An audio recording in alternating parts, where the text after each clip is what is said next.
Bismillahirrahmanirrahim. Assalamualaikum warahmatullahi wabarakatuh. Alhamdulillahi rabbil alamin. Nahmaduka Allahumma ala ni'amin yu'dhinul hamdu bizdiyadiha. Wa nusalli wa nusallimu ala nabiyyika Muhammadin hadil ummati lirasyadiha. Wa ala alihi wa sahbihi ma qamatit turus was sutur li'uyunil alfadhi maqama bayadiha wa sawadiha. Wa ashhadu an la ilaha illallah wahdahu la syarika lah wa ashhadu anna sayyidana Muhammadan abduhu wa rasuluhu la nabiyya ba'd. Allahumma salli wa sallim wa barik ala nabiyyina Muhammad wa ala alihi wa sahbihi ajma'in.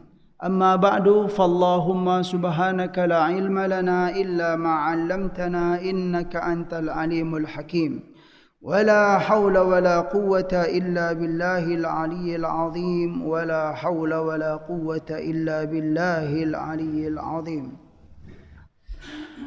Kaum muslimin, kaum muslimah rahimakumullah, Bapak-bapak dan ibu-ibu, seluruh para ustadz, para guru, orang tua kami semua yang sempat hadir di majelis yang mulia ini, mari sama-sama kita meningkatkan ketakwaan dan rasa syukur kehadirat Allah Subhanahu wa taala atas segala nikmat yang telah dikaruniakannya kepada kita, kepada kedua orang tua kita dan kepada seluruh hamba yang kita sayangi dalam hidup ini. Selanjutnya salawat dan salam semoga disampaikan oleh Allah Subhanahu wa taala kepada baginda Nabi Muhammad sallallahu alaihi wasallam. Allahumma salli wa sallim wa barik ala nabiyyina Muhammad wa ala alihi wa sahbihi ajma'in. Berbahagialah hamba yang selama hidupnya banyak membaca salawat dan salam kepada baginda Nabi Muhammad sallallahu alaihi wasallam. Berbahagialah hamba yang selama hidupnya punya keinginan yang besar untuk menghidupkan sunnah-sunnah Rasulullah sallallahu alaihi wasallam dalam hidupnya. Untuk muqaddimah di kesempatan yang berbahagia ini, kita ingin menyampaikan ada sebuah hadis Nabi, hadisnya sahih terkenal di kalangan para ulama, yaitu terutama ulama hadis dan para ulama Islam secara keseluruhan, yaitu tentang pentingnya kita ini mengkaji hadis. Pentingnya kita itu mendengarkan hadis. Pentingnya kita itu apa istilahnya? Mengembalikan semua yang kita lakukan itu ke hadis Nabi juga, selain Al-Qur'an ke hadis Nabi. Ya, sekalipun tidak sempurna gitu ya. Sekalipun kita belum banyak hafal hadis, sekalipun kita belum terlalu banyak, ya pokoknya sederhana lah Pak. Tetapi penting ya, kita punya keinginan dan punya kesenangan, punya hobi gitu loh. Kalau mendengarkan hadis itu, saya suka misalnya, saya senang. Itu dikuatkan oleh Rasulullah sallallahu alaihi wasallam dalam sebuah hadis. Apa bunyi hadisnya Bapak Ibu? Qala Rasulullah sallallahu alaihi wasallam, "Naddarallahu imra'an naddarallahu imra'an sami'a maqalati fawa'aha wa hafidhaha wa ballaghaha kama sami'a." Atau kama qala sallallahu alaihi wasallam. Apa kata Nabi? Naddarallahu imra'an. Naddara itu artinya Allah memberi keceriaan kepada wajah kita. Kepada Allah akan memberikan kesehatan, sehat walafiat. InsyaAllah makna lainnya juga Allah akan menjauhkan kita dari segala na'udzubillah dari segala penyakit yang berbahaya dan yang lain-lain. Allah akan menyehatkan kita. Tapi makna dasar dari nadhara itu nadrah. Nadrah itu keceriaan wajah Pak. Seperti dalam surat Al-Mutaffifin, ta'rifu fi wujuhihim nadratan na'im. Ta'rifu fi wujuhihim nadratan na'im. Ahli-ahli surga itu Kamu akan melihat dari wajah-wajah mereka.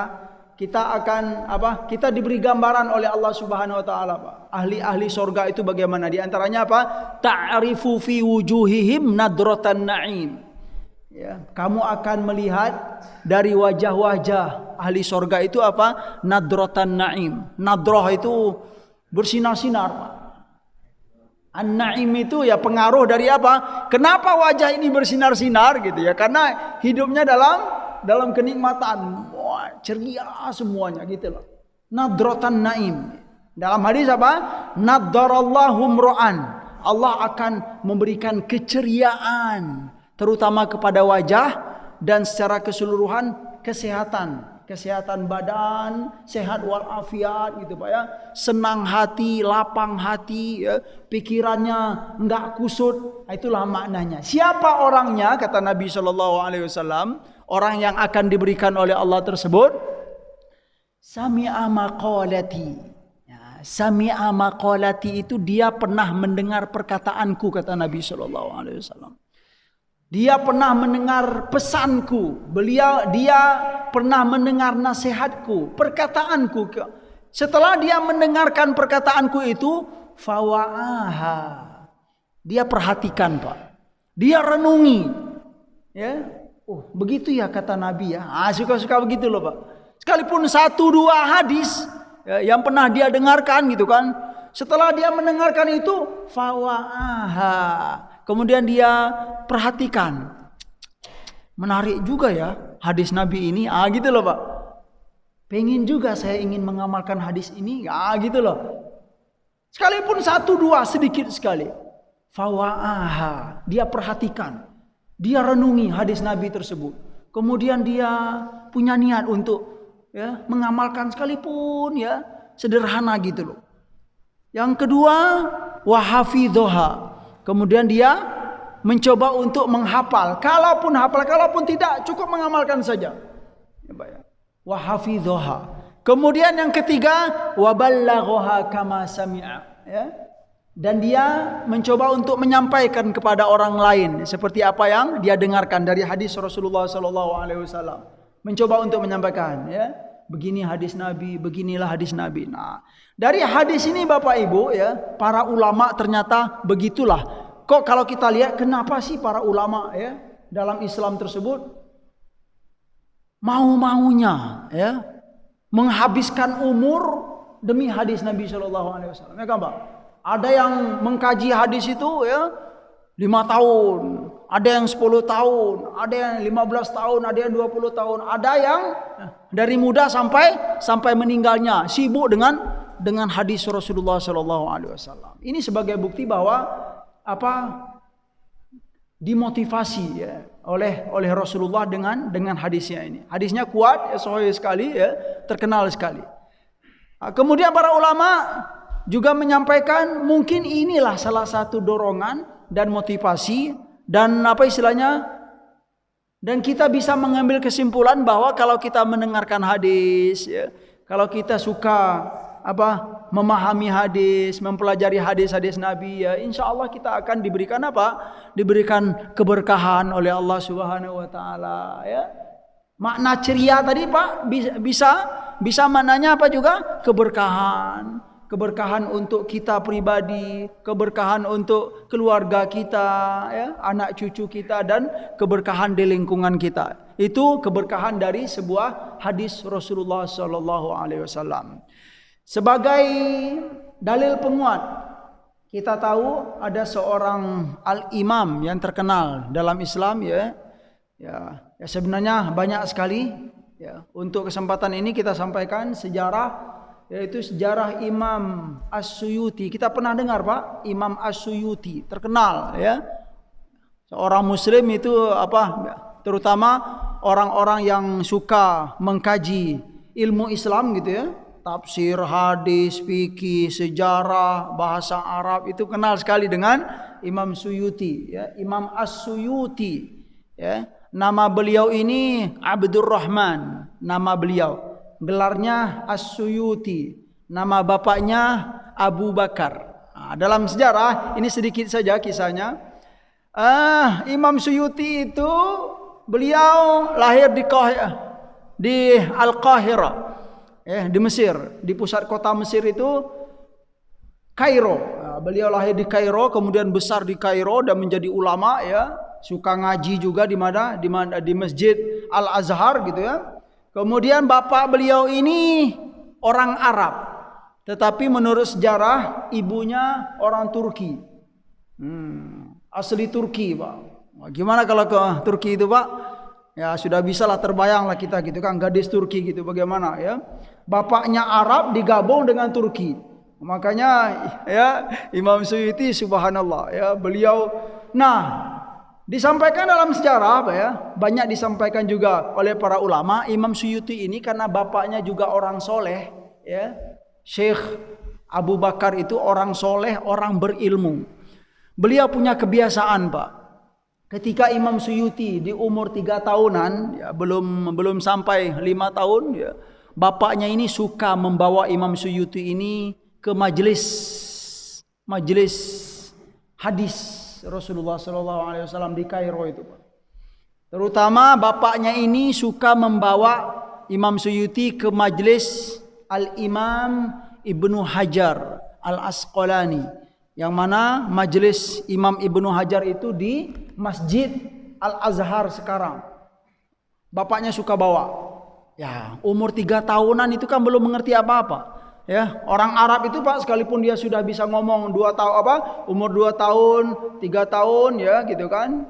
Ya, tetapi yang kaedah bahasa Arab itu belum tahu, hanya ngomong-ngomong saja gitu ya. Belum tahu apa-apa, tapi bapaknya tahulah gitu kan. Ya, semoga ya anakku ini sering-sering aku bawa ke majelis hadis ya, semoga dapat keberkahan, didoakan oleh bapaknya gitu kan. Imam Ibnu Hajar Al-Asqalani. Ternyata subhanallah, harapan dari bapaknya ini dikabulkan oleh Allah Subhanahu wa taala, Pak ya. Imam Suyuti itu kalau seingat saya beliau hafal Al-Qur'an itu umur 8 tahun, Pak. Sudah hafal Al-Qur'an umur 8 tahun ya. Ya dari keberkahan majelis-majelis tersebut ya. Kemudian kalau kita lihat, Pak, dalam ilmu keislaman gitu ya, Imam Suyuti ini termasuk seorang yang berilmu, alim, yang punya banyak karangan kitabnya sangat banyak sekali ya. Ya seperti Imam Nawawi juga gitu ya. Imam Suyuti ini banyak sekali ya. Ada yang menyampaikan karangan Imam Suyuti ini sampai 500 lebih kitab, Pak. 500 lebih karangan. Ada yang mengatakan yang paling besar-besar itu, yang paling penting itu sekitar 300-an. 300-an karangan buku beliau, Imam Suyuti. Ya. Bahkan para ulama menyampaikan apa? Kalau kita ingin belajar ya, ilmu dalam keislaman ya, kamu pasti butuh akan buku Imam Suyuti rahimahullah. Kamu perlu akan buku karangan Imam Suyuti. Maksudnya apa? Setiap ilmu yang kita pelajari dalam keislaman pasti kita akan butuh dengan karangan Imam Suyuti rahimahullah. Maksudnya semua bidang ilmu dikarang oleh beliau, Pak. Dan buku karangan beliau itu bukan apa istilahnya? Bukan yang ringan-ringan gitu, yang berat-berat, ya. Kita ingin belajar tafsir, ya. Imam Suyuti punya kitab apa, Pak? Ya, Tafsir Al-Jalalain. Ya, itu dia. Perlu kita ketahui nih, mungkin bagi orang yang suka mengatakan tafsir Jalalain itu kecil sekali gitu kan, nggak ada itunya gitu, sedikit sekali penjelasannya. Ini bagi orang yang nggak tahu, Bapak Ibu yang dimuliakan oleh Allah Subhanahu Wa Taala. Ya, Imam Suyuti mengarang tafsir Jalalain itu bukan karena nggak punya ilmu, tapi beliau sengaja ya mengarang tafsir Jalalain itu hanya ringkas-ringkas saja. Bagi siapa? Bagi orang yang pemula dalam mempelajari ilmu tafsir ya. Arti kalimat-kalimat kata saja. Kalau ingin yang besarnya lagi tafsir beliau silakan baca ya, kitab tafsir Ad-Durrul Manthur ya, terkenal dengan tafsir bil Ma'thur ya. Tafsir yang paling diandalkan dalam sejarah Islam ya, dalam ilmu keislaman. Karangan Imam Suyuti. Tafsir Jalalain cuma 1 jilid, Pak, segini, Pak. Tapi kalau Ad-Durrul Manthur berapa? Segini, Pak. Mau baca, Pak? Semuanya hadis Nabi SAW ya. Tafsir bil Ma'thur ya. tafsir yang dikuatkan dengan hadis-hadis Nabi sallallahu alaihi wasallam. Ingin apa? Ilmu hadis. Beliau punya kitab Tadribur Rawi. Tadribur Rawi, ya. Ulama hadis dari zaman dulu sampai sekarang itu semuanya yang mengakui kitab hadis beliau tersebut. Kitab ilmu hadis. Siapa yang ingin mempelajari ilmu hadis yang baik dan benar, ya, dia perlu akan kitab Tadribur Rawi karangan Imam As-Suyuti rahimahullah. Yang ingin mempelajari ilmu ulumul Quran, beliau punya buku apa? Al-Itqan. Wah, bergantung semua orang, Pak. Yang ingin belajar sejarah, banyak sekali buku beliau. Di antaranya apa? Tarikh Al-Khulafa, Tarikhul Khulafa, ya. Yang ingin belajar bahasa Arab lagi, wah, bahasa Arab banyak sekali, ya. Beliau punya Alfiyah dalam bahasa Arab juga. Beliau punya Nahwu Shorof, semuanya gitu kan, berkaitan dengan bahasa Arab. Yang ingin belajar fikih, wah, beliau punya kitab Al-Ashbah wan Nazair, ya, karangan apa? Imam Suyuti dalam qawaid fiqhiyah, dalam kaidah-kaidah fikih dalam madhab Asy-Syafi'i. Semua ilmu, ya, yang ada dalam Islam ini, ya, kita perlu akan karangan Imam Imam As-Suyuti. Itu kenapa kalau kita lihat Bapak Ibu, ya, para ulama menyimpulkan barangkali, ya, mungkin, ya, ini dari keberkahan dari apa? Dari hadis, ya, majelis-majelis hadis yang dia pada waktu kecil dahulu suka dibawa oleh bapaknya ke majelis-majelis hadis untuk mendengarkan, untuk hadir saja sekalipun belum paham apa-apa. Keberkahan itulah, ya, kita ingin menguatkan bahwa nadarallahu mra'an, ya, sami'a maqalati, ya, fawa'aha wa hafidhaha wa ballaghaha kama sami'a. Ya, semoga kita Bapak Ibu yang dimuliakan oleh Allah Subhanahu wa taala, kalau kita lihat dari pertemuan pertama kita gitu kan, sudah berapa hadis yang kita dengar Bapak Ibu, ya. Subhanallah, kita berharap semoga dari awal, ya, kita mengaji ini, ya, kita mendapatkan janji yang telah dijanjikan oleh Rasulullah SAW tersebut. Amin ya rabbal alamin. Yang intinya semoga majelis ini tidak ada sia-sia, tidak ada yang percuma, ya. Kita mendengarkan sekalipun, ya, hanya sederhana, itulah, ya, hanya keberkahan dan ridho Allah yang kita harap dalam majelis yang mulia ini, yaitu majelis hadis, ya. Di masjid ini kita baca kitab Riyadhus Shalihin. Baiklah Bapak Ibu yang dimuliakan oleh Allah Subhanahu wa taala. Masih dalam bab tentang sabar juga, ya. Hari ini kita melanjutkan, yaitu hadis tentang wa an Atha ibni Abi Rabbah qala li Ibnu Abbas radhiyallahu anhuma, ya, dari sahabat Nabi yang bernama Atha bin Abi Rabbah qala, beliau berkata, Ibnu Abbas berkata kepadaku, ya, Ibnu Abbas berkata kepadaku, ala urika mra'atan min ahlil jannah faqultu bala qala hadhil mar'atu sauda atatin nabiyya sallallahu alaihi wasallam faqalat. Ibnu Abbas pernah berkata kepada Atha, apa kata beliau? Maukah kamu, ya, aku tunjukkan kepada seorang perempuan, yang perempuan ini disebut sebagai apa? Min ahlil jannah. Apa? Beliau ini dianggap oleh para sahabat, ya, terutama Ibnu Abbas ini mengatakan min ahlil jannah, ya. Dia itu termasuk ahli surga atau orang yang soleh yang dimuliakan oleh Allah Subhanahu wa taala. Faqultu bala, iya, aku ingin, ya, tolong sampaikan kepadaku. Qala hadhil mar'atu sauda atatin nabiy sallallahu alaihi wasallam.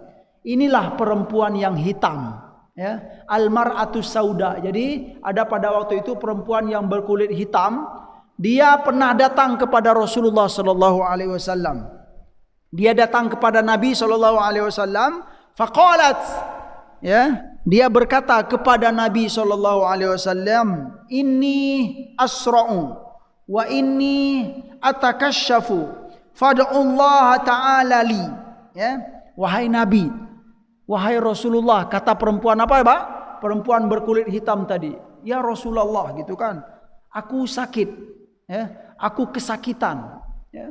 Wa inni atakasyafu, karena sakit itu, ya, aku juga enggak sadarkan diri, karena kesakitan juga auratku terbuka. Ya, enggak sadar lagi, Pak. Jadi sampai terbuka gitu loh, Pak. Ya, mungkin betisnya, mungkin apalah gitu ya, sampai terbuka ya. Lalu perempuan yang berkulit hitam tadi berkata, "Fad'ullah ta'ala li." Wahai Nabi, tolong doakan kepada Allah untukku. Ya, tolong doakan kepada Allah untukku.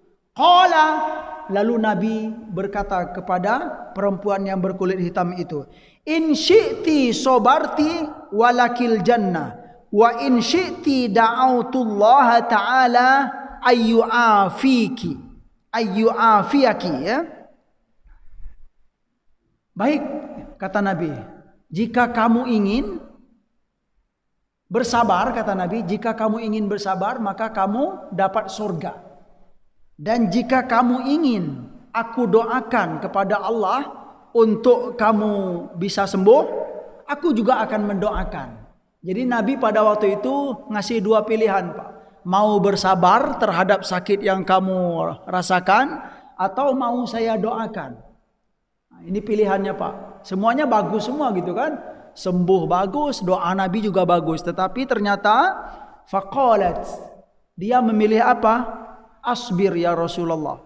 Ya, aku ingin pilih yang sabar. Ya. Faqalat inni atakasyafu. Ya. Wahai Nabi, baiklah, aku milih untuk bersabar. Tetapi Nabi, aku saking sakitnya, ya, yang sakit yang aku derita ini, aku sampai nggak bisa nahan diri sampai terbuka aurat, gitu ya. Fad'ullaha alla atakasyaf, dan tolong doakan kepada Allah agar aku bisa menahan sakit aku bisa menahan sakit ini hingga hingga aku tidak jangan sampai terbuka aurat lah Nabi gitu. Jadi dia mampu bersabar, tetapi tolong doakan aku bisa bertahan agar aku tidak terbuka aurat. Fada'alaha. Kemudian Rasulullah SAW mendoakan dia agar dia tidak jangan sampai terbuka aurat. Hadis ini muttafaqun alaih, Bukhari wa Muslim wa Ahmad juga ditambahkan, ya. Hadisnya kuat. Maksudnya apa? Ya, dalam hadis ini Bapak Ibu yang dimuliakan oleh Allah Subhanahu wa taala, dua pilihan tadi, ya. Bersabar dalam keadaan sakit itu bagus, dan minta doa kepada Nabi itu bagus. Kira-kira kalau dalam hadis ini kita lihat mana yang lebih mulia? Bersabar Bapak Ibu atau minta didoakan oleh Nabi? Dari hadis ini ternyata bersabar, ya. Sabar terhadap sakit itu sangatlah mulia, ya. Bukan berarti doa Nabi enggak bagus, tentu bagus sekali doa Nabi. Tetapi kalau kita menganalisa sedikit, kalau dia sangat berharap kepada doa gitu kan, seolah-olah dia Pak? Dia enggak tahan gitu loh, dia enggak sabar terhadap begitulah. Sekalipun semuanya bagus gitu loh, tapi memang nilai sabar itu sangatlah besar sekali, ya. Sehingga dia lebih memilih dengan sabar. Dengan sabar tersebut, ya, dia dikatakan min ahlil jannah, ya. Dia, ya, insya Allah dia termasuk dari orang penghuni surga. Baik, lughatul hadis. Lughatul hadis, bahasa dari hadis ini, ya, para ulama, ya, terutama dalam syarah Riyadhus Shalihin ini, yang pertama ada kalimat usra'u, ya, as-sara'. As-sara' itu adalah qala fil qamus illatun tamna'ul a'dha an-nafsiyah min af'aliha man'an ghair tam. Wa sababuhu, ya, wa sababuhu saddatu ta'arrudin fi butunid dimag wa fi majaril a'sab al mutaharrikah lil a'dha min kholatin ghalidhin wa lazajin kathirin fatamtani'ur ruh anis suluki fiha sulukan tabi'iyan fatatasan najul a'dha, ya. Sampai di situ makna sorokmu itu apa dalam hadis ini?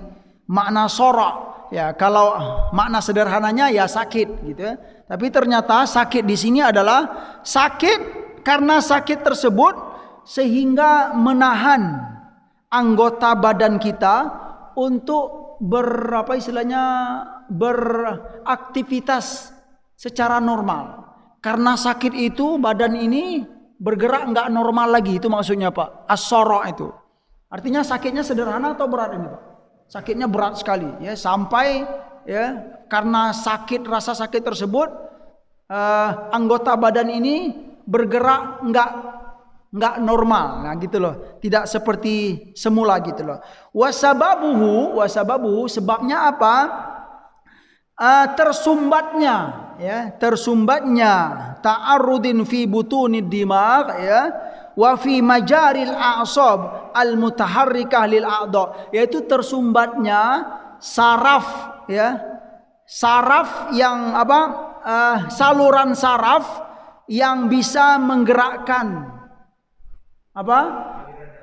pelarian darah. Tetapi di sini sebenarnya tersumbatnya aliran saraf yang mana sarafnya itu terutama ke otak Pak. Karena pada dasarnya apa Pak? Kalau gerak kita ini semuanya kan sumbernya dari otak. Itu dalam penjelasan para ulama. Nah, karena tersumbatnya saraf, ya, atau saluran saraf yang menuju ke otak tersebut, karena tersumbatnya maka terjadilah sesuatu yang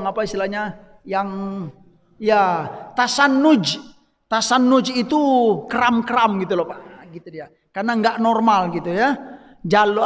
Saluran saraf ke otak itu karena tidak normal, tersumbat, makanya berpengaruh kepada anggota badan. Nah, itu mananya. Tasannujil a'dha itu adalah kram kalau bahasa kitanya. Nah, tetapi wa fi Fathil Bari, ya, dijelaskan dalam kitab Fathul Bari, syarah dari Sahih Bukhari atau kitab penjelasan dari Sahih Bukhari. Fathul Bari ini terkenal, yaitu karangan dari Imam Ibnu Hajar Al-Asqalani tadi, ya. Syarah dari Sahih Bukhari. Sahih Bukhari itu kecil Pak, segini kitabnya, disyarahkan menjadi segini oleh Imam Ibnu Hajar Al-Asqalani.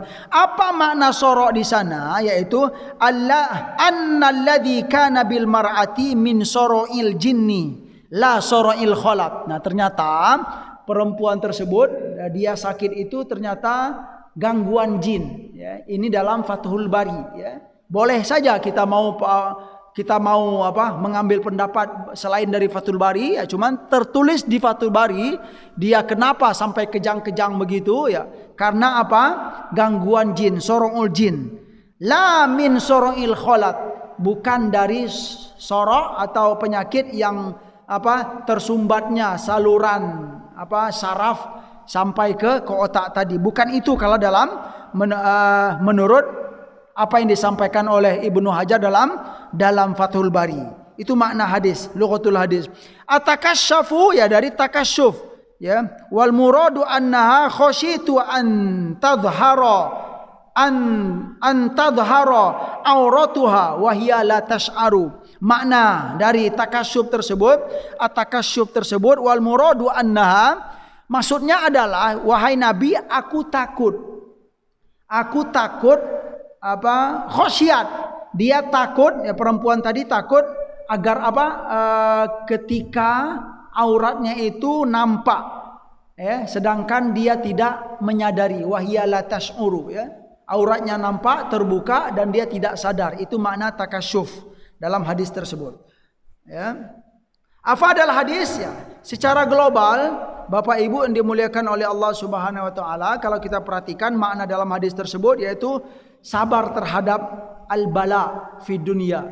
Sabar terhadap cobaan yang diberikan oleh Allah Subhanahu wa taala di dunia ini, ya, yurithul jannah, ya, akan mewariskan kita atau, ya, menjadi jalan bagi kita untuk masuk ke surga. Nah, itu dia. Kemudian ilajul amrad bid-du'a wal iltija as-shadiq ila Allah, ya. Di antara solusi atau cara pengobatan terhadap penyakit itu bisa dengan doa, ya kan? Bisa dengan doa. Selain kita berobat ke kepada dokter dan kepada para ahli, gitu kan? Ilajul amrad bid-du'a wal iltija as-shadiq ila Allah taala, ya. Di antara cara yang terbaik untuk berobat tersebut yaitu dengan doa dan kembali bermunajat kepada Allah Subhanahu wa taala. Itu pelajaran dalam hadis ini yang jelas dari dua pilihan tadi. Ternyata perempuan itu lebih memilih bersabar, ya, karena nilai sabar tersebut ternyata sangat mulia. Nabi mengakui itu, ya. Nabi memuji, ya, dia mampu untuk bersabar dan dia, ya, insyaallah akan mendapatkan surga dari Allah Subhanahu wa taala. Hadis yang kedua. Wa an Abi Abdurrahman Abdullah bin Mas'ud, ya, radhiyallahu anhu qala ka'anni anzuru ila Rasulillah sallallahu alaihi wasallam yahki nabiyyan minal anbiya salawatullahi wa salamuhu alaihim darabahu qaumuhu fa'admauhu wa huwa yamsahu dam an wajhihi yaqulu Allahumma ighfir liqaumi fa innahum la ya'lamun. Muttafaqun alaih. Bukhari wa Muslim wa Ahmad. Dari Abu Abdurrahman Abdullah bin Mas'ud radhiyallahu anhu qala, beliau berkata, seolah-olah aku melihat Rasulullah sallallahu alaihi wasallam. Suatu hari aku merasa memperhatikan Rasulullah sallallahu alaihi wasallam di mana beliau pada waktu itu yahki nabiyyan minal anbiya. Beliau sedang menceritakan, ya, penderitaan yang dirasakan oleh nabi daripada nabi-nabi Allah salawatullahi wasalamuhu alaihim. Darabahu qaumuhu, ya. Nabi pernah dipukul oleh kaumnya.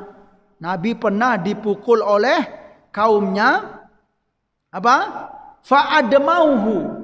Fa'admauhu sampai beliau luka, berdarah-darah, ya, pernah dilempar oleh kaum kemudian sampai berdarah-darah. Wa huwa yamsahud dam an wajhihi. Ya, karena berdarah tersebut beliau sempat mengelap darah dari wajahnya, Pak. Nah, sampai mengelap. Yamsah itu mengelap darah, berarti mengalir darahnya, ya, dari wajah beliau. Yaqulu, dan beliau berkata, Allahumma ighfir liqaumi, ya Allah, ampunilah, ya, dosa atau kesalahan kaumku. Ya, sudah dilempar, Pak, berdarah. Kemudian beliau sempat mengelap darah tersebut. Gini, Pak. Setelah ngelap itu bukan ngutuk-ngutuk, ya, tetapi Allahumma ighfir liqaumi, ya Allah, ampuni kaumku, fa innahum la ya'lamun. Sesungguhnya mereka la ya'lamun, mereka tidak mengetahui apa-apa. Karena mereka tidak punya ilmu, ya, karena mereka dalam keadaan bodoh, ya Allah, ampuni mereka, ya. Subhanallah.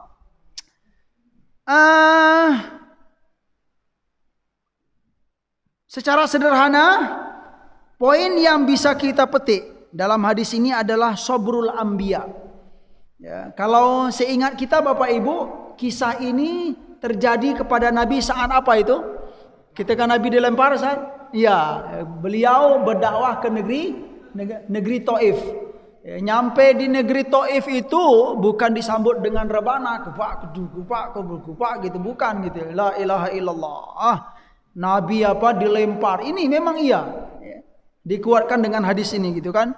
Beliau pernah dilempar kemudian berdarah, fa'admauhu wa huwa yamsahud dam an wajhihi, gitu ya. Beliau menghapus mengelap darah dari wajahnya, ya. Setelah itu berdoa kepada Allah, keampunan kepada kaumnya. Sabrul anbiya wa tahammulihim, ya. Sabrul anbiya wa wa tahammuluhum al-adha fi tablighi da'watihim lin nas. Poin yang pertama dari hadis ini yaitu kita dapat pelajaran kesabaran para nabi dan ketangguhan mereka dalam mengemban menahan al-adha. Adha itu cobaan atau rasa sakit dalam berdakwah, dalam menyampaikan dakwah mereka kepada manusia. Itu poin yang pertama. Yang kedua, min akhlaqil anbiya muqabalatul jahli bil ghufrani wal musamahah. Nah, ini poin yang kedua. Min akhlaqil anbiya muqabalatul jahli bil ghufrani wal musamahah. Di antara akhlaknya para nabi itu adalah muqabalatul jahli bil ghufran. Menghadapi kebodohan itu dengan meminta keampunan kepada Allah, wal musamahah, dan memaafkan. Itu akhlak dari para nabi, Karena apa? Karena perkaranya adalah mereka tidak tahu al-jahli, kaum Taif, orang yang ada di Taif dahulu, mungkin belum pernah mendengar dakwah tauhid, merasa apa ini kok mengajak kepada menyembah satu Tuhan gitu kan. Kok mengajak ini sangat aneh sekali gitu kan, bagaimana dengan Tuhan dari bapak-bapak dan nenek moyang kami dahulu gitu kan. Merasa aneh Pak kaum pada waktu itu ketika Nabi menyampaikan dakwah tauhid gitu kan, merasa aneh. Ini aneh sekali dakwah tauhidnya. Begitulah, bodoh, kebodohan tersebut dibalas oleh para nabi dan rasul dengan apa? Dengan meminta keampunan kepada Allah, dengan memaafkan. Terus yang ketiga, adamu muamalatil jahilin bimithli a'malihim, menghadapi orang-orang yang bodoh itu jangan dihadapi dengan sikap yang mereka lakukan kepada kita. Nah, itu pelajarannya. Kalau mereka melempar kita karena kebodohan tadi, jangan dilempar pula dengan dibalas, itu artinya gitu Inilah yang dicontohkan oleh Nabi Shallallahu Alaihi Wasallam, Jangan dibalas. Kalau ada orang bodoh mencaci maki kita, kamu ini apa, kamu dasar kamu, Kalau jika kita memang tahu beliau tidak mengetahui apa-apa, jangan dibalas. Adamu muamalatil jahilin bimithli a'malihim. Itu yang disampaikan oleh para ulama dan pensyarah ini gitu Kemudian at-ta'assi bi akhlaqin Nabi sallallahu alaihi wasallam. Menjadikan akhlak Nabi itu sebagai contoh bagi kita khusus. Kalau di atas tadi akhlakul anbiya, akhlak-akhlak para nabi, yang berikutnya poinnya itu at-ta'assi, meniru, menjadikan suri tauladan, akhlak Nabi itu bagi kita dalam menghadapi sebuah cobaan hidup, Faqad syajja wajhuhu wa saladam minhu yauma Uhud. Nah, dalam penjelasan ini pernah wajah Nabi itu terbuka Pak, subhanallah. Terbuka itu dan berdarah. Jadi berdarahnya itu sampai terbuka gitu Pak. Wajah Rasulullah sallallahu alaihi wasallam syajja wajhuhu wa saladam. Pernah terbelah wajah Nabi itu, terbuka lebar, kemudian mengalirlah darah dari wajah tersebut. Yauma Uhud, dalam perang Uhud. Ini disampaikan dalam hadis ini. Walam yazid ala anqala. Sekalipun begitu keadaan yang pernah dirasakan, sempat tersobek ini wajah ini, darah mengalir, beliau tidak berbuat apa-apa kecuali apa yang dilakukan oleh Nabi sallallahu alaihi wasallam. Allahumma ghfir liqaumi fa innahum la ya'lamun. Ternyata bukan hanya di Taif saja gitu Dalam penjelasan ini di berbagai momen yang lain Nabi juga pernah mengalami luka yang besar dan mengalir darah di situ. Subhanallah, Bapak Ibu, ini mungkin pelajaran yang perlu kita hidupkan kembali gitu, kesabaran terhadap cobaan dalam hidup. ya, terutama kalau menghadapi orang yang memang tidak tahu, ya. Misalnya kita dalam berdakwah, kita tidak pernah kita tahu bahwa kaum yang kita dakwahi itu gitu kan belum tahu tentang kebaikan, belum tahu tentang Al-Quran dan hadis, ya, memang kita harus meniru bagaimana yang telah dihadapi oleh Rasulullah Sallallahu Alaihi Wasallam. Ya, subhanallah, kami ya, juga punya banyak teman-teman ya yang suka berdakwah ke daerah-daerah itu loh Pak. Ya.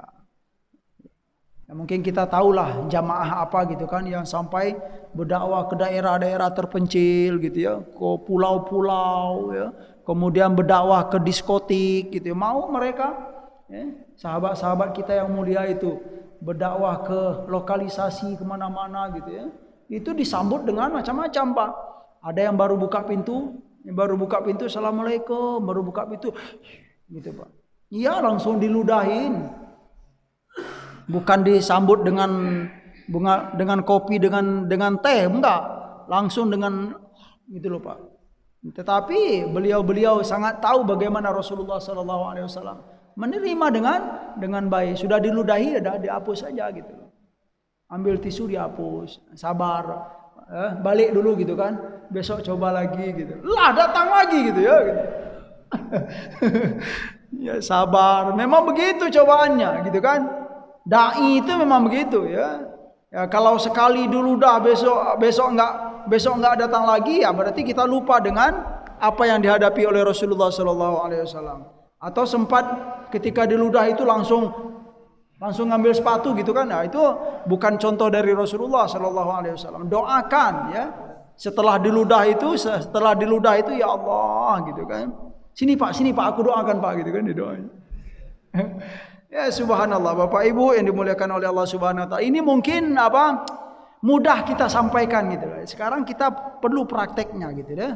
Memang berat sekali subhanallah ya, tetapi dengan izin Allah gitu ya, untuk melatih kesabaran memang penting ya.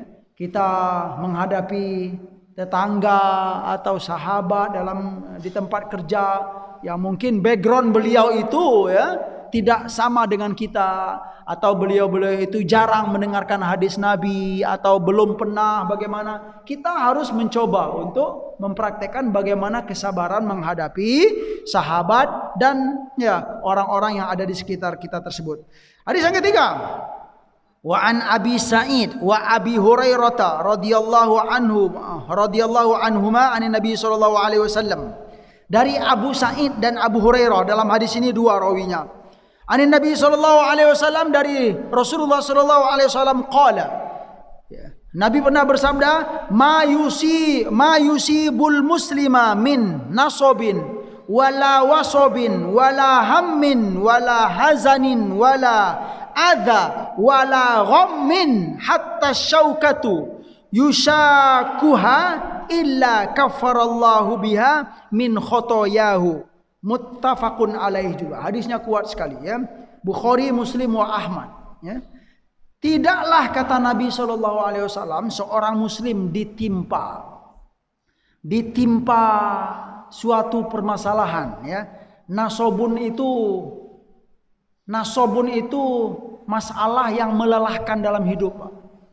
Itu dia. Nasob itu kecapean. Tetapi capek itu membuat puyeng gitu loh Pak. Pusing gitu ya. Pokoknya cobaan ya. Nasob itu kita teringat dalam surat Fatir ya.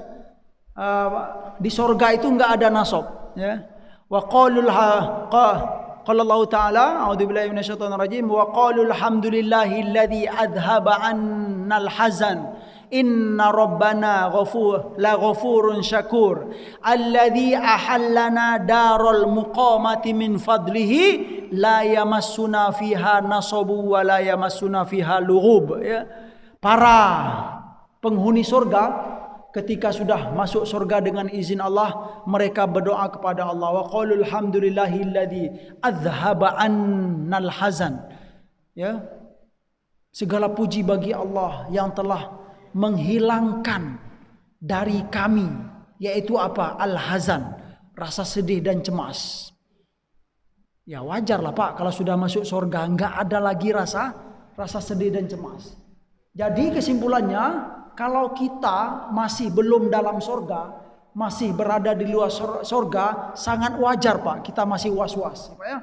Ada rasa cemas, ada rasa apa gitu loh, ada rasa galau, ada rasa ya Allah diterima nggak amal ini ya Allah. Wajar ya. Dari Al-Quran tersebut, kapan rasa sedih itu tidak ada lagi?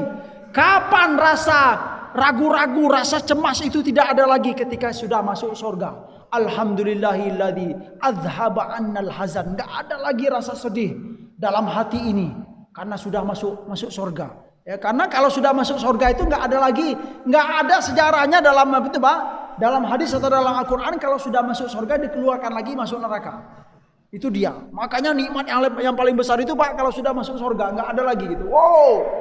Subhanallah. Ya, lain lagi kalau orang dalam neraka, ya. Kalau dalam neraka ada yang dikeluarkan, ya kan? Ada yang dikeluarkan, ada yang tetap khalidina fiha. Tapi kalau dalam surga, sudah masuk surga itu enggak ada lagi gitu loh. Peluang untuk keluar tuh, ya. Ya Allah, semoga kita diberikan oleh Allah Subhanahu wa taala surganya. Alhamdulillahilladzi adhaba annal hazana. Inna rabbana laghafurun syakur. Ya, sesungguhnya Allah itu ghafurun syakur. Maha mengampuni dan maha berterima kasih. Makna terima kasih di sini adalah Allah itu menerima amal kita sekalipun amal itu sedikit. Maha menerima Pak. Itu makna syakur. Karena kalau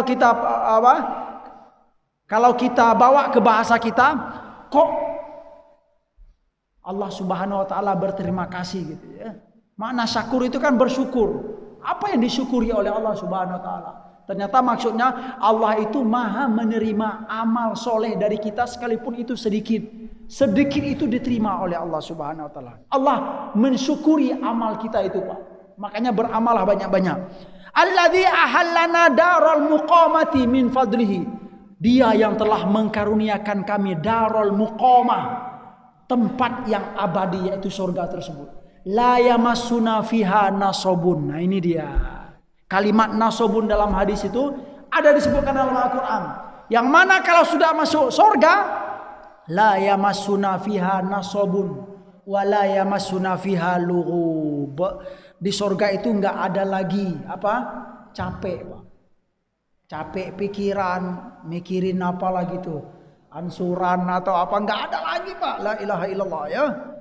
Pokoknya enggak ada lagi beban. Pikiran ini, mikir ini, rasa capek, fisik pun tidak ada lagi. La yamassuna fiha nasabu wa la yamassuna fiha lughub. Ya.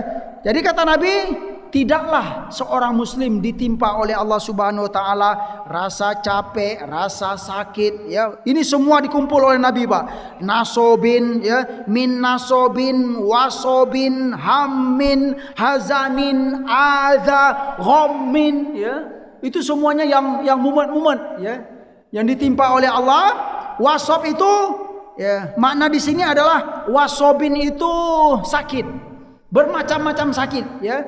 Tidaklah di dunia ini ketika muslim ditimpa ya rasa sakit, rasa puyeng dan lain-lain, rasa sedih, ya rasa galau, hatta syaukatu ya, sampai duri pun yang menghalangi dia dalam dia melangkah, apalah duri atau masuk got atau bagaimanalah gitu kan, illa kafarallahu biha min khotoyahu. Ketika itu hamba ini dia akan dihapuskan oleh Allah Subhanahu wa taala dosa-dosanya. Ya, kesalahan-kesalahannya ketika kita ditimpa tersebut, Pak. Jadi sangat mulia sekali, subhanallah. Mungkin cukup di sini dulu ya. Alhamdulillah 1 2 3 4 ya dalam hadis ini. Semoga bermanfaat bagi kami yang menyampaikan dan buat kita semua yang mendengarkan. Silakan Ustaz. Alhamdulillah. Ada banyak pada dipaparkan, ada masih ada waktu sedikit untuk jemaah bagi yang akan menanyakan atas isi yang disampaikan Ustaz. Silakan waktunya kita lebih bangun. Pak Jatman silakan. Ya, assalamualaikum warahmatullahi wabarakatuh. Waalaikumsalam warahmatullahi wabarakatuh. Pak Ustaz,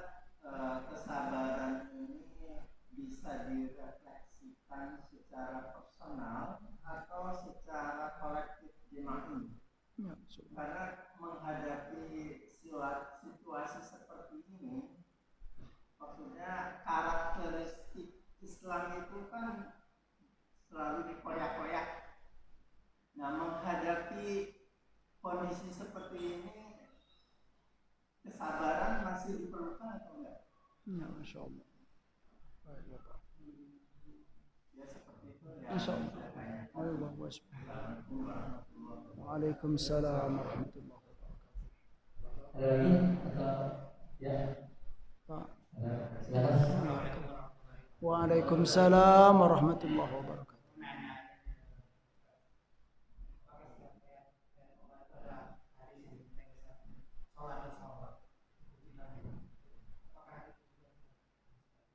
Ya.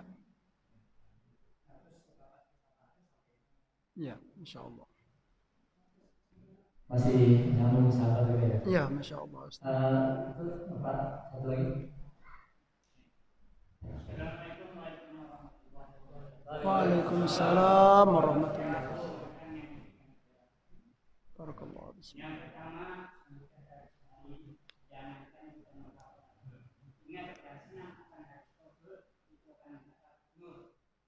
Masya Allah bismillah.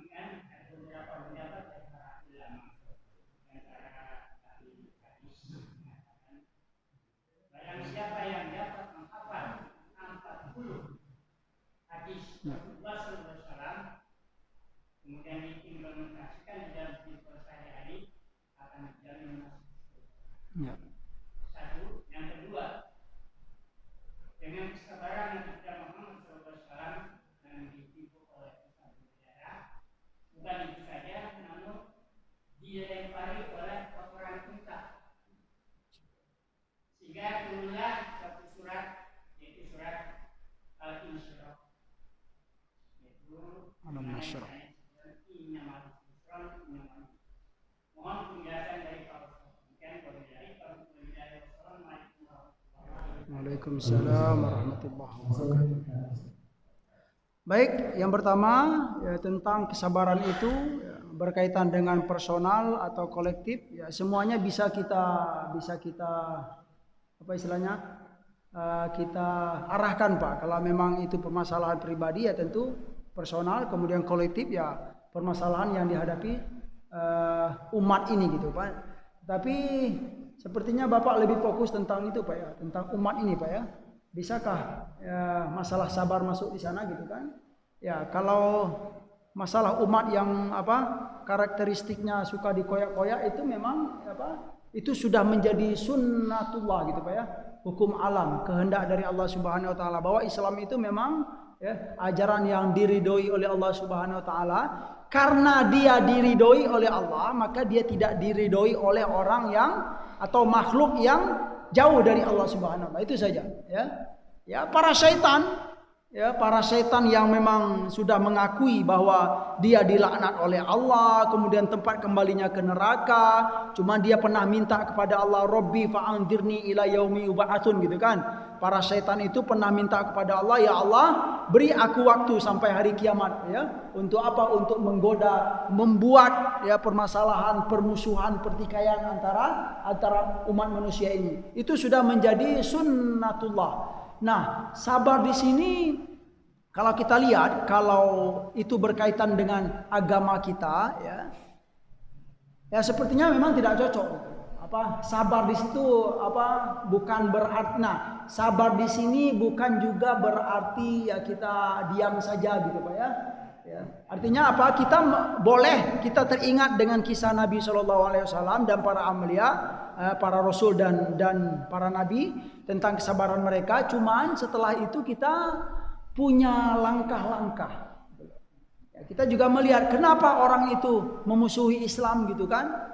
Tentu kita harus punya langkah. Boleh jadi jika mereka belum tahu tentang Islam, tentu kita harus menyampaikan ya apa itu Islam.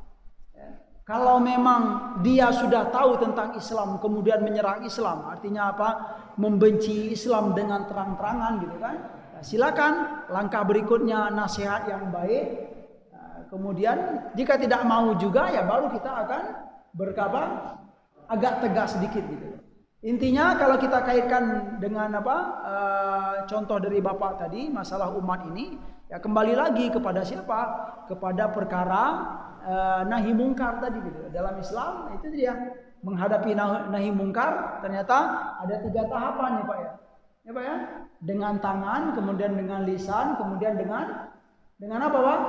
Dengan hati gitu. Kalaupun tidak mau. Nah, bagaimana? Ya silakan kita pakai gitu ya.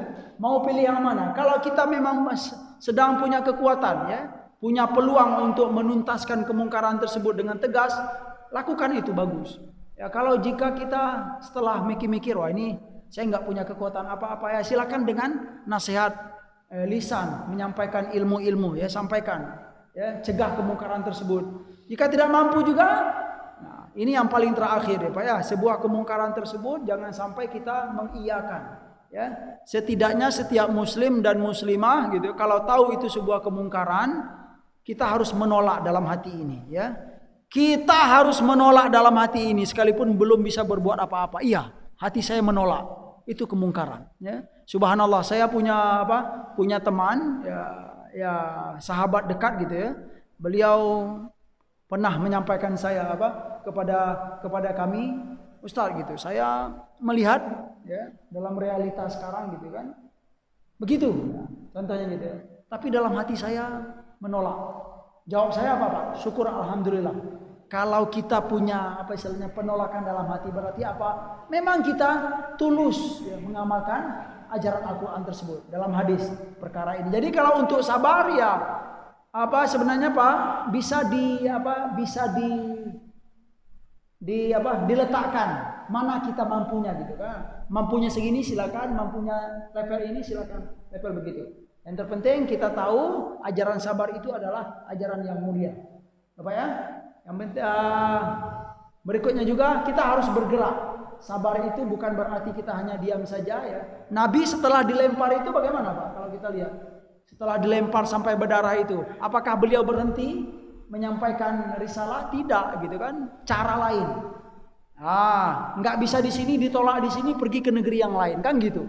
Semoga dengan menyampaikan ke negeri yang lain ya, dengan izin Allah dibukakan hati mereka di negeri ini gitu kan. Udah ya, Nabi sudah menyampaikan tugas beliau. Dengan izin Allah juga negeri yang sini sudah banyak menerima Islam. Semoga mereka ini juga akan menyampaikan Islam ke negeri yang menolak tersebut ya. Yang intinya kita harus bergerak. Tapi kalau nggak bergerak ya bagaimana gitu kan? Islam akan disampaikan. Bagaimana Allah akan memberi jalan kepada kita kalau sedangkan kita sendiri tidak mau menempuh jalan kemudahan tersebut. Itu. Yang kedua tentang ayat Pak ya. Iya.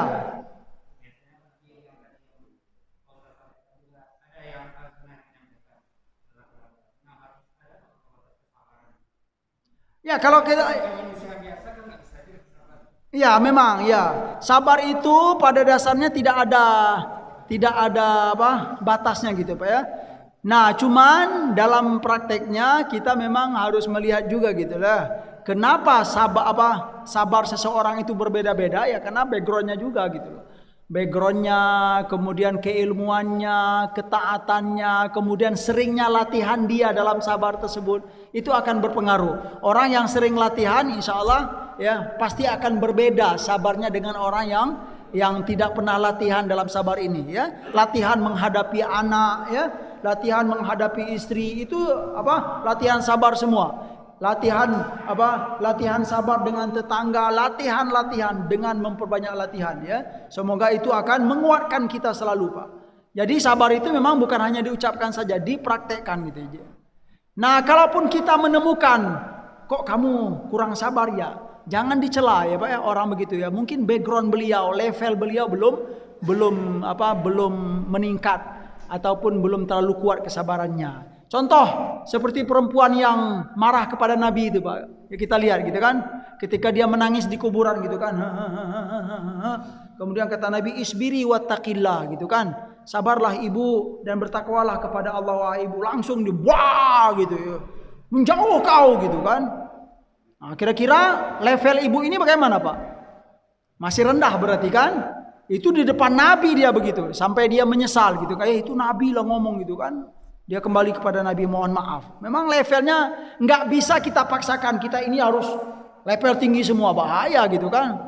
Ya, tidak. Harus samakan level para nabi semua. Jadi wajar juga kalau kita jumpa sahabat kita, ya ketika dia dicela langsung ngamuk-ngamuk atau langsung mencarut misalnya ngomong kotor, wajar, itulah background atau level masing-masing. Yang terpenting ya Muslim dan muslimah mengetahui bahwa ajaran sabar itu ada dalam Al-Quran, ada dalam hadis Nabi. Barang siapa yang mampu untuk mempraktekkan ini, dia akan mendapatkan ya kemuliaan di sisi Allah dan akan mendapatkan surga dari Allah Subhanahu Wa Taala. Itu saja, Pak.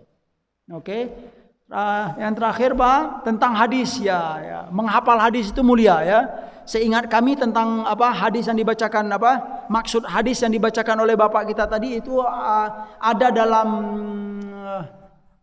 Al-Arba'in ya, An-Nawawi ya, karangan Imam Nawawi. Barang siapa yang hafal hadis 40 hadis kemudian dia mengamalkan ya, mengetahui itu, insyaallah dia akan termasuk para ahli surga. Ini hadis yang terkenal ya.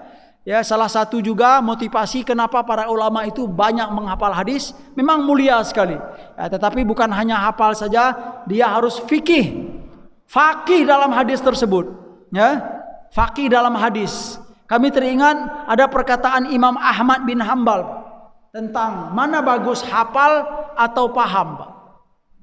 Mana bagus hafal atau paham? Hah? Paham ya, ada yang mengatakan hafal, ada yang mengatakan paham. Kita kasih contoh, ada orang hafal tetapi dia tidak paham, ada orang yang paham tapi dia tidak hafal. Mana bagus? Iya, beda-beda. Tetapi kalau kita melihat kepada perkataan Imam Ahmad bin Hambal, Imam Ahmad itu subhanallah ya, salah satu ulama yang hafal ribuan hadis ya, terkenal sekali. Apa kata beliau? Ma'rifatul hadithi wal fiqhu fihi ahabbu ilayya min hifzihi. Itu dia. Paham hadis dan kenal maksud apa yang disampaikan dalam hadis tersebut, ilmu-ilmu yang bisa dipetik dari sebuah hadis itu, ahabbu ilayya min hifzihi. Ya, beliau itu hafal hadis loh. Tetapi ternyata paham hadis itu lebih aku sukai daripada hanya hafal saja. Subhanallah. Makanya beliau sangat kagum sekali dengan siapa? Imam Asy-Syafi'i. Ya, Imam Ahmad itu terkagum dengan Imam Syafi'i itu apa? Bukan hanya hafalan saja. Imam Syafi'i itu punya pemahaman yang sangat bagus, yang sangat kuat dalam suatu permasalahan. Baik. Hafal dan paham. Itu bagus sekali, Pak. Terus apa lagi, Pak? Yang terakhir tadi?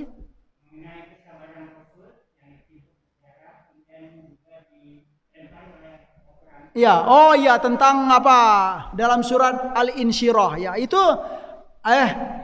sebenarnya penguat betul ya.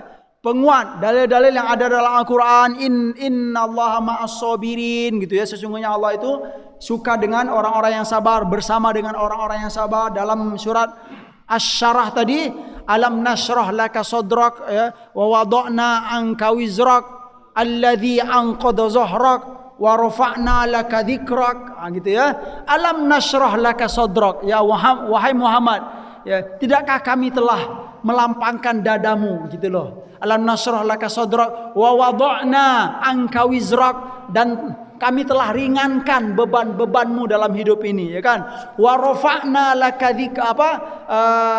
wa wada'na anka dzikrak alladzi anqadha zahrak, ya, yang mana beban itu membuat sampai bongkok gitu, mikul beban itu telah diringankan oleh Allah Subhanahu wa taala.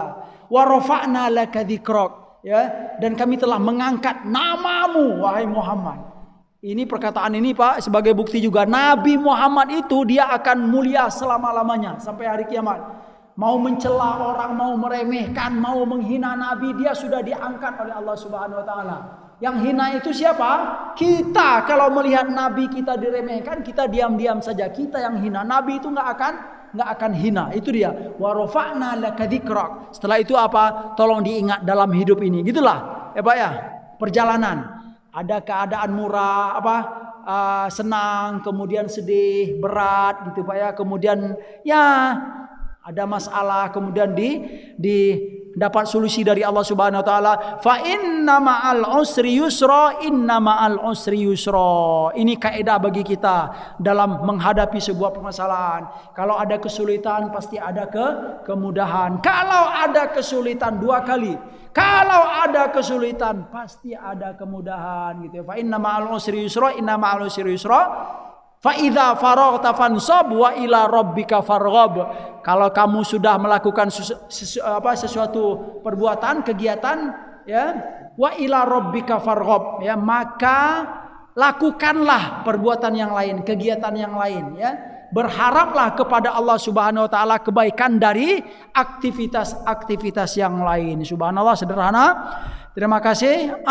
Terakhir ya pertanyaan dari Ustadz kita kemarin, ya tolong gitu kan, tentang makna as-sabiin. Innalladzina amanu walladzina hadu wan nasara was-sabiina man amana billahi wal yaumil akhir fala khaufun alaihim walahum yahzanun.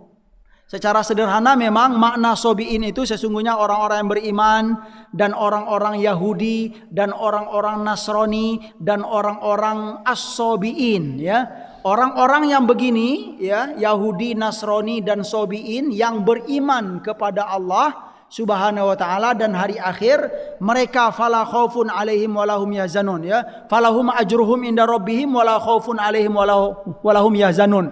Mereka ini semua dapat pahala dari Allah Subhanahu wa taala. Kalau kita lihat Bapak Ibu, ayat ini memang suka dipakai oleh kaum-kaum liberal, kalau kita lihat kaum-kaum sekuler, ya.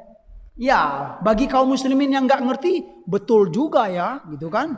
Orang Yahudi itu dapat pahala dari Allah, orang Nasrani juga sobiin, gitu kan? Betul juga itu kalau hanya kita mengkaji satu saja, Pak. Jadi dalam pemahaman, dalam memahami Al-Quran dan hadis, kita dianjurkan apa? Dapat satu ayat, cari ayat yang lain. Nah itu dia. Ternyata bukan ini maksudnya, ya, di ayat lain diterangkan, ya. Nah, kalau kita lihat memang, nah kalau Yahudi sudah jelas kita tahu, kemudian Nasrani kita tahu. Pertanyaannya as-sobiin itu siapa? As-sobiin ini secara sederhana yaitu orang yang beragama selain Islam, tetapi selain juga Yahudi dan Nasrani. Karena dalam Al-Quran kebanyakan makna dari ahlul kitab itu adalah Yahudi dan Nasrani. Bagaimana dengan sobiin? Agama-agama selain Yahudi dan Nasrani, selain Islam, gitu kan? Karena dalam surah Al-Hajj itu ditambah as-sobiin wal majusa walladzina asyraku. Yang apa? Ditambah dengan agama Majusi. Nah, agama Majusi dan agama-agama kaum musyrik walladzina asyraku. Jadi maksudnya apa? Bisa kita kelompokkan, yang jelas sobiin itu bukan dari kelompok Yahudi dan Nasrani, tetapi ternyata kalau kita lihat dalam sejarahnya, sobiin itu Pak, ternyata sekarang masih banyak di Timur Tengah sana. Kaum sobi. Sobi itu secara bahasa adalah orang yang berpindah dari agama satu ke agama yang lain, itu sobi. Dan ini dipakai dalam ketika Rasulullah hidup dan para sahabat. Kalimat sobi itu artinya apa? Orang-orang yang dahulu mengikuti ajaran nenek moyangnya misalnya, kemudian datang Islam, kemudian dia masuk Islam, kemudian meninggalkan ajaran nenek moyangnya, itu disebut dengan sobi. Orang Quraisy mengatakan seperti Sayyidina Umar. Sayyidina Umar ketika masuk Islam, anta sobi. Sobi itu kalimat sobi, ya. Nah, kalau kita lihat juga dari sejarah yang ada, sobi itu banyak ternyata Ustadz, apa istilahnya, film-film dokumenter tentang itu. Ya semuanya kalau kami lihat itu pakai bahasa Arab. Di antaranya kaum sobiin ini banyak di Irak, Pak. Sekarang masih banyak. Mereka itu punya kitab, ya. Menurut mereka itu kitab dari Nabi Adam dahulu, dari Nabi Idris. Ya. Judul kitabnya apa? Kanzu Rob. Peninggalan Tuhan atau pesan Tuhan atau wasiat Tuhan. Setelah kami perhatikan gitu ya, mereka ini punya ajaran yang memang seperti apa gitu ya. Mereka pertahankan sekali. Mereka ada sholat, sebelum sholat itu ada wudhu, cuman berbeda dengan wudhu yang diajarkan oleh Rasulullah SAW. Sholatnya 3 kali sehari, ya. Sholat di pagi hari, ya ketika matahari terbit, kemudian zuhur dan sholat asar setelah apa? Ketika sebelum terbenam matahari. Kemudian mereka ini suka hidup kelompok sobiin mandaiyah namanya Pak. Mandai, mereka ini suka hidup di tepi sungai. Karena mereka punya prinsip air itu sebagai apa istilahnya? Ya, sumber untuk kehidupan juga, kemudian untuk mensucikan diri. Kemudian mereka tidak suka pakai baju-baju pakai warna, pakai baju-baju putih dia. Banyak. Setelah kami perhatikan dari berbagai film yang ada tersebut, film dokumenter Pak ya, bukan film buatan itu. Memang ada, Al Jazeera juga ada, kemudian situs-situs yang lainnya gitu kan. Dari sekian banyak pengakuan, apa kata mereka? Ajaran kami ini ada yang mengatakan berasal dari Nabi Adam, ada yang mengatakan berasal dari Nabi Idris, yang terakhir mengatakan berasal dari Nabi Yahya. Ya, kalau kita rujuk ya kepada ajaran, silahkan. Kalau ada kelompok yang mengatakan kami dari Nabi ini, dari Nabi itu, tapi ingat ya, kamu harus mengakui apa? Risalah Khotamul Anbiya. Itu dia. Kamu harus mengakui dan beriman kepada Nabi Muhammad SAW. Setelah kita perhatikan, mereka tidak ada menyebut apa? Beriman kepada Nabi Muhammad SAW. Mereka juga tidak pernah menyebut la ilaha illallah Muhammadur Rasulullah SAW. Jangan pun untuk hanya minimal la ilaha illallah saja dulu. Tidak ada menyebut. Bahkan mereka menyebut istilah Allah itu Pak. Allah itu dengan Al-Hayyul Azim. Al-Hayyul Azim. Zat yang maha hidup dan yang maha agung. Itu istilah Allah bagi mereka. Mana gitu ya. Ya, para ulama juga banyak menyampaikan bahwa kalau begitu keadaannya sobiin ini, sekalipun mereka mengaku kami tidak menyembah selain Allah, kami tidak, tetapi dia tidak beriman kepada Rasulullah SAW dan ajaran penutup, tetap saja mereka itu bisa apa? Tidak bisa kita katakan dengan apa? Hamba yang beriman. Apa ya? Terus dalil penguat dari ayat yang kita sampaikan tadi bahwa orang-orang yang beriman, orang Yahudi dan Nasrani dan Sobiin ini, mereka yang beriman kepada Allah dan hari akhir, mereka dapat pahala dari Allah. Artinya apa? Dapat jaminan kebaikan dari Allah. Ternyata kalau hanya itu saja iya. Tetapi dalam hadis Nabi SAW banyak ternyata menguatkan. Tidak semuanya tidak akan diakui kalau mereka tidak beriman kepada Rasulullah SAW dan ajaran penutup. Di antara hadisnya, apa kata? Ya, Rasulullah SAW pernah menyampaikan dalam hadis sahih, ma la yasma'u bi ahadun min hadhil ummati yahudiyun wala nasraniyun thumma yamutu walam yu'minu bima ursiltu bihi illa kana min ashabin nar. Ini Rasulullah menyampaikan terang-terang Pak. Ya, tidaklah umat ini mendengar dari apa yang aku bawa. Siapa saja kata Nabi, baik itu orang Yahudi maupun itu orang Nasrani, kemudian dia meninggal, dalam meninggal tersebut dia tidak beriman terhadap risalah yang aku bawa, illa kana min ashabinar. Ya, dia kata Nabi tetap tidak berhak masuk surga. Sekali lagi Bapak Ibu, ini bukan radikal, bukan kebencian, tidak, ini sebuah ajaran. Ya, perlu kita sampaikan juga. Banyak di zaman sekarang mungkin sebagian kita akan menemukan ada yang mengatakan semua agama itu sama. Kira-kira gimana Pak? Ya, kalau orang yang nggak mengerti Islam dia mengakui betul juga gitu kan. Semua agama itu sama gitu kan. Ya, kalau kita lihat orang yang mengatakan semua agama itu sama, yang pertama dia tidak mengenal sejarah. Kalau memang sama, ya kenapa ada dakwah? Kalau memang sama, Nabi Ibrahim kenapa mau dibakar oleh bapaknya? Berarti dia nggak tahu sejarah. Nabi Musa kenapa gitu kan Pak ya? Berhadapan dengan Fir'aun kalau memang sama. Kenapa? Ini sejarah. Yang sejarah ini bukan hanya ada dalam Islam, ada dalam kitab Injil, ada dalam kitab Taurat. Ya Pak ya? Berarti kalau kita katakan sama, Nggak ada dong kisah itu. Ngapain Nabi Ibrahim berjuang, Nabi Musa berjuang, ya, melawan Firaun. Ya kan, berarti nggak ada sejarah ini semuanya. Itulah dengan sederhana sedih sekali kalau ada seorang Muslim mengatakan, ya, semua agama itu sama. Ya, tolong kita kaji secara keilmuan yang jelas. Kamu itu sudah menghapus sejarah yang ada di kitab Injil. Menghapus sejarah yang ada semua di kitab Taurat gitu. Sejarah ini ada, bukan hanya dalam Al-Quran saja. Satu lagi penguat, kalau memang semua agama ini sama, berarti bisa kita katakanlah semua agama itu benar. Misalnya, semua agama itu benar. Berarti kalau benar semua, di akhirat nanti masuk surga semua. Terus apa guna neraka diciptakan oleh Allah? Coba Bapak, apa guna neraka diciptakan oleh Allah? Mustahil.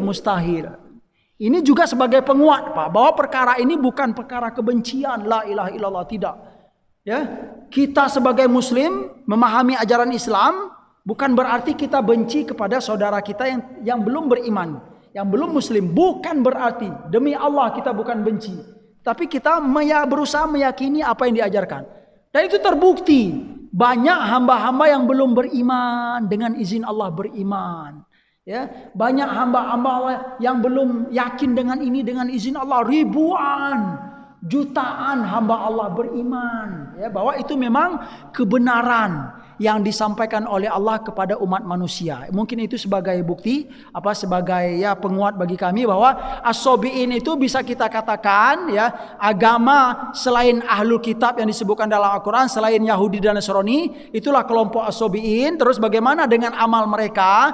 Semuanya tergantung dengan beriman kepada risalah terakhir, beriman kepada Rasulullah. Sekalipun mereka mengatakan kami mengucapkan la ilaha illallah, tetapi harus diikuti dengan Muhammadur Rasulullah Sallallahu Alaihi Wasallam. Kalau tidak, semuanya kita kembalikan kepada Allah Subhanahu Wa Taala sesuai apa yang disampaikan oleh Allah dalam Al-Quran.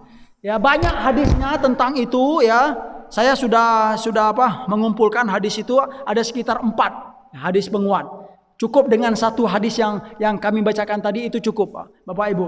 La yasma'u bi ahadun min hadhil ummati, ya, Yahudiyun wala Nasraniyun thumma yamutu walam yu'minu bima ursiltu bihi illa kana min ashabin nar. Dalam hadis lain, la yadkhulul jannata illa nafsun muslimah. Tidak akan masuk surga kecuali jiwa yang muslimah, kata Rasulullah sallallahu alaihi wasallam. Hadis lagi, man syahida alla ilaha illallah man syahida alla ilaha illallah wa anna muhammadar rasulullah, ya, harramallahu alaihi annar. Ini hadis juga sahih. Barang siapa yang mengucapkan bersaksi la ilaha illallah wa muhammadar rasulullah sallallahu alaihi wasallam, ya, Allah akan mengharamkan baginya apa, Pak? Neraka. Haram baginya neraka. Ya, kalaupun dia masuk, ya, sesuai dengan dosanya. Tetapi maknanya adalah kalau ada la ilaha illallah muhammadur rasulullah dalam hatinya, dia berhak untuk masuk surga. Itu artinya. Cukup begitu, Ustaz. Subhanallah, sudah terlambat kita. Cukup banyak kajian. Iya. Kalau di sampai jam 8. Iya, banyak. Jadi kajian sampai tahun sekali. Alhamdulillah kajian pagi ini telah tuntas. Nanti minggu depan ada kajian lagi untuk